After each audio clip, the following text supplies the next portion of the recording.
yeah, I'm gonna go read some Harry Potter before bed.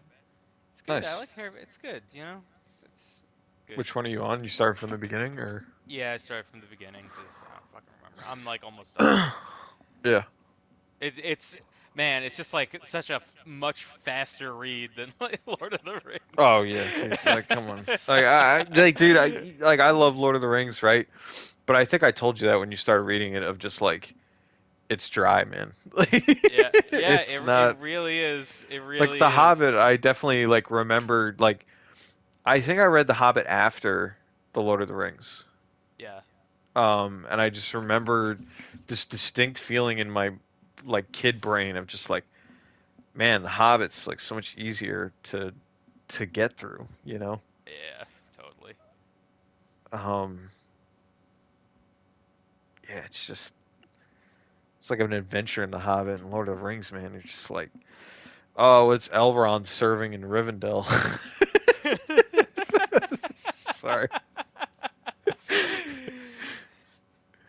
dude. I love Lord of the Rings, man, but like, I don't give a fuck if he's got all kinds of butters and breads, you know, that I don't get. Like, dude, fuck off.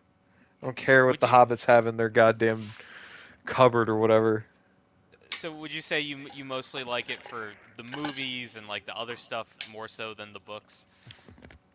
Yeah, so that's the thing, right? Is like I think I enjoy the movies. Well, I know I enjoy the movies way more than the books because I don't know if I'll ever go back and read the books. Feel like maybe I should, Mm.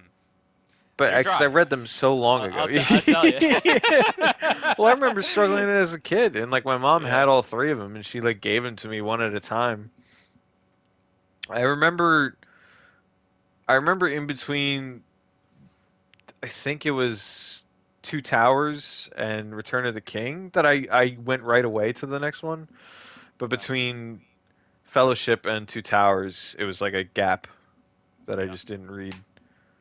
Um, but the way that they structure with Two Towers into to Return of the King, it's like it ends. Two Towers ends and like it picks up right away in Return of the King, like where it ended in Two Towers. Okay. Whereas like I feel like in Fellowship to Two Towers, there's like a period of time where like which like in the movies like it's different, right? In the movies it's Mm. like, oh, we got to go save Merry and Pippin right away. Right. And then it's like in the movie it's like, oh man, they're on the scene chasing for Merry and Pippin, you know, like Right. um yeah, and like yeah, I don't know. I don't because it like captured my mind when I was a kid, obviously, and I think it's Yeah. like the whole world that he made was just like so interesting because Yeah. I had never read anything like that, which is like Right. crazy because if I was a kid growing up nowadays, I can only assume how many other worlds that are designed and like are just as interesting, probably more interesting because it's like J.R.R. Tolkien was like the father of all like the high fantasy stuff, right? Like so it's like I can't imagine how much better it's going to be. Because sure, it's like the father of something like he's important, right? Yeah. But everything, well, most things get better over time. Yeah. So I can't imagine like it's like with George R. R. Martin, it's like he took like the Lord of the Rings thing, right? But was like, what if they instead of like it was like about good guys and bad guys, it was about like noble houses similar to like the kingdoms of Europe. Right. you know,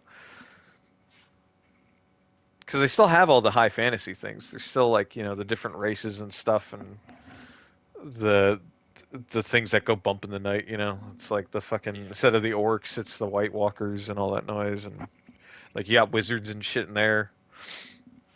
Well, there's sorcerers and sorceresses, but it's like the same thing. It still counts. So I don't know. I think the movies are just a way better version of that, which is funny because like there I know there's a group of people that will think that I'm just not a good Lord of the Rings fan or something for saying that. Right. Oh, of course, but But like, dude, I mean, he wrote it in the 30s and 40s, man. It's like a different world, it's a different time, and it's like yeah, he's a linguist, man. Like he's not yep, like I don't think he's that great of a writer. He's got some good lines, right? Like there's some good lines that like made it into the movies, yeah, but they streamlined that whole experience in the movies so much better. And like, yeah, they take out a lot of stuff. They change around a lot of stuff. Like what's his face? Like one of the like the guy who saves Frodo in the book at the river. Like it's Arwen in the movie, right? mhm, What the fuck is yeah. his name? He's that elf dude. He's like one of the first elves. Ah, fuck. Is it Celeborn? Maybe. No, I don't know. I don't remember honestly. I don't remember his name. God, it's been so long since I like gave a shit about anything Lord of the Rings that wasn't the movies. But yeah, you know, and they have the whole sequence of with Tom Bombadil in the first book, right? Yeah, And goddamn, did that not make it into the movie? And I wonder why. Like, it's just like so it derails everything. Like, it's such a yeah. I think Les and I've talked about that, where it's just like I feel like he just wanted to build a world, and then was just like, oh yeah, I have to write like a story.